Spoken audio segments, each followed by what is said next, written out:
Welcome back to the Stephen A. Smith Show. Before I get on out of here, I had to talk about a story that's very, very important.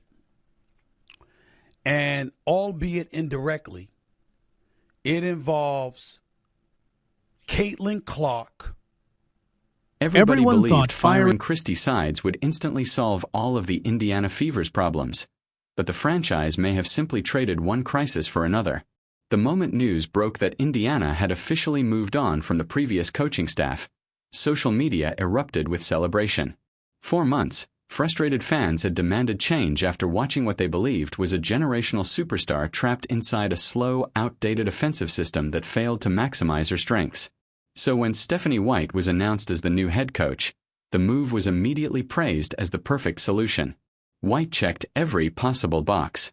She was an Indiana basketball figure, a former Fever player, an experienced coach with championship credibility, and someone who understood the pressure and expectations surrounding the franchise better than almost anyone. To many supporters, it felt like the ideal ending to a chaotic rookie season. National media outlets instantly started talking about Indiana as a future powerhouse, with expectations skyrocketing overnight. But while fans and analysts celebrated the hire, one major voice in sports media quickly poured cold water on the excitement. Stephen A. Smith, known for speaking bluntly and dramatically, warned that a coaching change alone would not magically erase the deeper issues surrounding Caitlin Clark and the Fever organization. According to Smith, the situation in Indiana is far more complicated than simply replacing one coach with another. He argued that managing the most famous player in women's basketball comes with enormous pressure, constant media scrutiny, locker room tension, and expectations unlike anything the WNBA has experienced before. Smith suggested the challenges surrounding Clark go beyond strategy or play design and involve the emotional, cultural, and business realities of building a team around a global superstar. His comments immediately changed the tone of the conversation because they forced people to ask whether the Fever's problems were truly about coaching or whether the franchise was dealing with something much larger. To fully understand the pressure White inherited, you have to look back at the chaos that consumed Indiana over the previous year. Christy Sides was not criticized simply because the team lost games. Fans believed the Fever lacked identity, structure, and a system capable of fully unleashing Clark's abilities. Every rotation, timeout, offensive set, and post-game interview became part of a non-stop national debate. Now Stephanie White enters that same environment carrying enormous expectations while being asked to stabilize one of the most scrutinized teams in all of sports. The challenge in front of her is not just about winning basketball games. It's about managing pressure, personalities, media attention, fan expectations, and the reality that every single decision involving Caitlin Clark will be analyzed under a microscope. Christy Sides ultimately lost her position because many fans and analysts believed she failed to adjust to the unprecedented spotlight and pressure created by Caitlin Clark's arrival in the WNBA. From the opening weeks of the season, it became obvious that Clark was being targeted physically by veteran defenders determined to test the rookie star at every opportunity. Hard fouls, aggressive defense, and controversial moments quickly became a constant storyline around the Indiana Fever. Critics argued the Fever coaching staff often looked passive during those moments, failing to publicly defend Clark with enough urgency or emotion. Among the loudest voices criticizing the situation was Stephen A. Smith, who repeatedly blasted the organization on national television for what he viewed as an inability to protect the league's biggest new attraction. Smith argued the Fever lacked toughness, leadership, and veteran enforcers capable of shielding Clark from the intense physicality she faced nightly. As losses, controversy, and pressure mounted, speculation about locker room tension also began spreading. Fans noticed awkward interviews, visible frustration during games, and chemistry issues that fueled rumors about discomfort surrounding Clark's overwhelming popularity and media attention. Eventually, many believe the front office concluded the team needed a stronger, more respected leader capable of stabilizing both the basketball side and the emotional atmosphere inside the organization. That decision led directly to the hiring of Stephanie White, but her arrival created an entirely new layer of controversy because of where she had just come from. White was not simply another experienced coach entering the situation. She had been leading the Connecticut Sun, the exact team that physically overwhelmed Indiana during the playoffs. That series became one of the most debated matchups of the entire season because of how aggressively Connecticut defended Clark. The tension exploded after Dejonoe Carrington poked Clark in the eye during a highly controversial play that instantly ignited debate across sports media and social media alike. Throughout the series, White defended her team's physical style of play as playoff basketball and dismissed accusations of dirty tactics. Now, in a dramatic twist, she suddenly finds herself coaching and protecting the same superstar her former team spent an entire playoff series trying to frustrate and neutralize. Stephen A. Smith immediately focused on that irony, arguing it creates a major psychological challenge inside the locker room. Building trust with Clark after previously leading the defense against her will require far more than tactical adjustments or offensive schemes.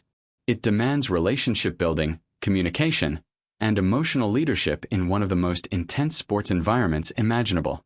But according to Smith, the biggest issue goes even deeper than the awkward history between player and coach. He has repeatedly argued that the WNBA is dealing with complicated internal tensions surrounding Clark's popularity, the league's explosive growth, and the enormous attention now surrounding women's basketball. Smith claims coaching the Fever has become one of the most difficult jobs in professional sports because expectations are almost impossible to satisfy. If Indiana becomes a championship contender, many believe the credit will go almost entirely to Clark's talent and star power. But if the team struggles, the blame will fall directly onto the coaching staff and front office. That reality creates enormous pressure for Stephanie White as she steps into one of the most scrutinized leadership positions in modern basketball. The pressure surrounding Stephanie White is enormous because the expectations attached to the Indiana Fever now leave almost no room for failure. If the Fever explode into contention next season, the majority of praise will almost certainly flow toward Caitlin Clark, her deep shooting range, elite playmaking, and ability to transform a struggling franchise into a national attraction. But if the team struggles, chemistry problems continue, or the season ends in disappointment, critics are likely to place the blame directly on White and the coaching staff. That is the impossible balancing act Stephen A. Smith has repeatedly emphasized. According to him, taking control of this roster is one of the most high-pressure coaching assignments in professional sports because every outcome will be magnified under an unprecedented spotlight. Smith argued that White, despite already building a respected resume and winning major recognition during her career, is risking her reputation by stepping into an environment where the media attention and fan expectations often overshadow the basketball itself. Beyond strategy and wins, she must also navigate a locker room filled with complicated personalities, career ambitions, and emotional pressure. Reports and fan speculation throughout the season frequently focused on visible frustration from players like Nalissa Smith, who at times appeared unhappy with her role and involvement in the offense. Meanwhile, Kelsey Mitchell faces major career decisions as one of the team's veteran scorers while also operating in a media environment where Clark naturally dominates headlines and public attention. Smith argued that in this situation, coaching becomes less about play diagrams and more about managing egos, expectations, and relationships. White must somehow convince accomplished professional athletes to embrace sacrifices for the larger success of the franchise while still making them feel valued individually. In a league where endorsement opportunities, visibility, and national attention are extremely competitive, that becomes a delicate challenge. If the organization appears too focused on Clark, veterans may feel overlooked. But if the coaching staff limits Clark's freedom too much, millions of fans will immediately accuse the team of wasting a generational superstar. On top of those emotional dynamics sits another major concern: basketball philosophy. Throughout her coaching career, Stephanie White has been known for disciplined, defense-first basketball built around structure, physicality, and controlled half-court execution. Her teams traditionally rely on toughness, detailed rotations, and slowing opponents down with organized systems. But Caitlin Clark became a global phenomenon by playing almost the complete opposite style. Clark thrives in chaos and speed, launching transition threes from extreme distance, pushing tempo relentlessly, and creating offense through improvisation and creativity. Stephen A. Smith highlighted this stylistic contrast as one of the most important questions surrounding Indiana's future. He warned that trying to force Clark into a rigid system could repeat many of the same problems fans believed existed under the previous coaching staff. Earlier in her rookie season, Critics often complained the offense looked stagnant whenever Clark's freedom was reduced and the pace slowed down. That history now places White in a difficult position. She must decide whether to fully adapt her philosophy around Clark's unique strengths or attempt to balance her traditional system with the free-flowing style that made Clark famous. If the offense becomes too restrictive, fans will instantly notice tension between the coach and the franchise star. But if the team abandons structure entirely, White risks losing the identity that made her successful in the first place. The pressure becomes even greater because of expectations from the front office itself.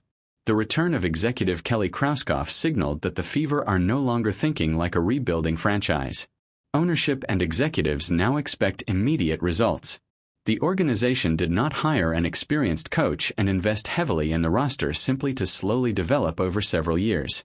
The expectation is clear. Compete for championships now.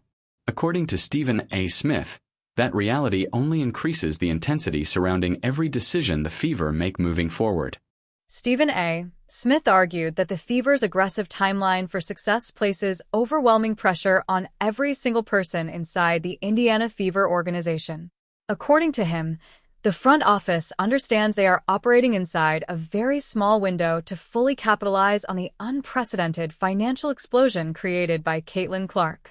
Arenas are selling out, merchandise demand has surged to historic levels, and television audiences across the WNBA have skyrocketed because of the attention surrounding Clark and Indiana. The fear inside the organization, according to critics, is that if the team struggles too much or fails to meet expectations, casual fans who recently discovered the league could begin losing interest. That reality leaves Stephanie White operating under enormous pressure, with virtually no margin for error. She is not being given the luxury of slowly experimenting with lineups or patiently building chemistry over several seasons. Instead, expectations are immediate and extreme. White is expected to enter training camp, stabilize a complicated locker room, install a high-level offensive system around a unique superstar, and instantly transform the Fever into legitimate contenders against the WNBA's elite teams. Smith warned that this type of pressure cooker environment has overwhelmed even highly accomplished coaches in the past. At the same time, concerns continue growing around the Fever's roster construction and overall toughness. Throughout the offseason, many fans and analysts have repeatedly questioned whether Indiana has done enough to protect Clark physically after the intense contact and aggressive defense she endured throughout her rookie season. Smith has been especially vocal about the issue, criticizing the roster for lacking enough physical presence and veteran toughness. He argued that watching the team's biggest star repeatedly absorb hard hits without immediate pushback from teammates created a damaging image for the franchise. Because of that, many believe White and the front office must prioritize adding experienced, physical players willing to handle the difficult defensive work and bring toughness to the roster. But finding those players is not simple. Convincing respected veterans to join a team built around a younger superstar who dominates headlines and attention requires careful leadership and strong locker room culture. Critics warn that if the Fever fail to strengthen the roster physically, the same cycle of controversy, injuries, and public outrage could quickly return once the season begins again. Ultimately, Stephen A. Smith's larger warning was not just about one coaching hire or one season. It was about the fragile state of a franchise suddenly carrying enormous expectations tied to the future of women's basketball itself. The Fever have essentially pushed all their chips into the center of the table by building around Clark and accelerating their timeline toward championship contention. Stephanie White arrives with a respected resume, strong basketball credentials, and a reputation for competitiveness, but Smith emphasized that coaching this specific team now requires much more than basketball knowledge. It demands navigating ego management, nonstop media attention, league-wide scrutiny, and impossible expectations from fans desperate for immediate success. The real challenge may not come during games at all. It may come behind closed doors during difficult stretches of the season when losses pile up, criticism intensifies, and emotions inside the locker room are tested. That is when the partnership between White, Clark, the front office, and the rest of the roster will truly face its defining moment. The biggest question surrounding Indiana is whether the franchise can successfully blend traditional WNBA toughness with the faster, flashier, superstar-driven era Clark represents, or whether the pressure, controversy, and constant spotlight will eventually overwhelm the organization from within. As anticipation builds for the next season, one thing is undeniable. The Fever have become the center of attention in women's basketball, and every success, failure, controversy, and breakthrough will continue unfolding under one of the brightest spotlights in all of sports.